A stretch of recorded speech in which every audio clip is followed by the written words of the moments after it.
Timplahan ko po yung aking beef. Siyempre naman, ito yung ating strips of beef stroganoff. Bakit tinatawag na stroganoff?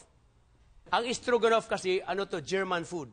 Stroganoff means shredded. Ito po yung shredded na beef. So, lalagyan natin ng kunting salt, black pepper or white pepper, of course, kailangan natin. Naku, masarap to kasi may paprika. Oo.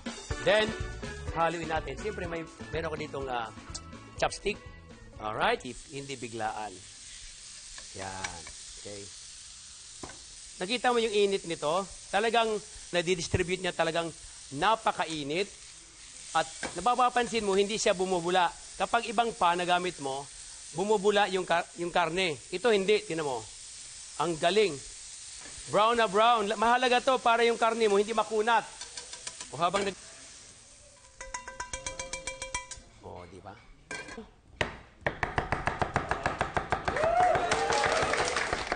Siyempre, kahit mahiwa ako, may bayad to eh.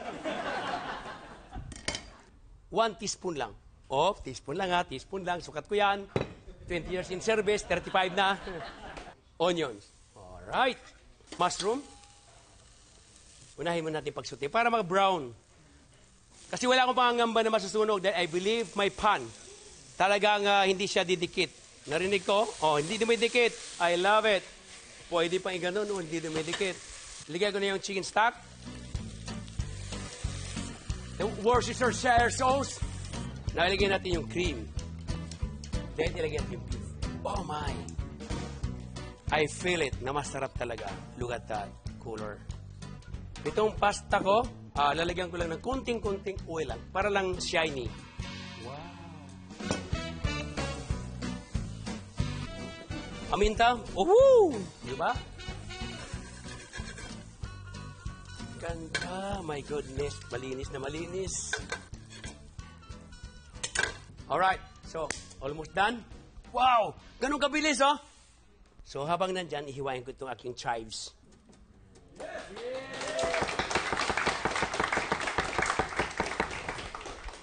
Alright. Chives. Chumay pasta. Beautiful. This one, sa topping ko mamaya. Yung ating ping-ping-ping, di ba? Ihalo ko lang. Oh. Wow, look at that. Beautiful color. Ang bango ng chives. Chives is garlic chives. Dahon ng garlic ito, hindi dahon ng sibuyas. Now, almost done.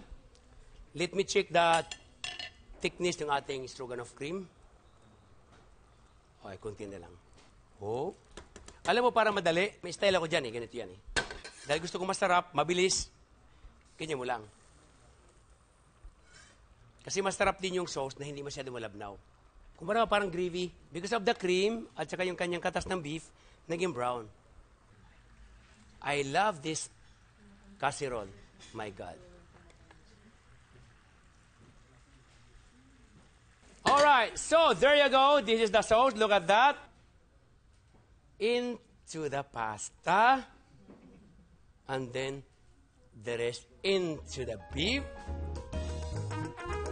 Ping, ping, ping, ping, ping, ping, ping! Ready na ang ating unang Noche Buena idea dish natin tonight. Beef stroganoff. Alam kong kanina pa kayo natatakam. Kaya, biwang bido, kainan na!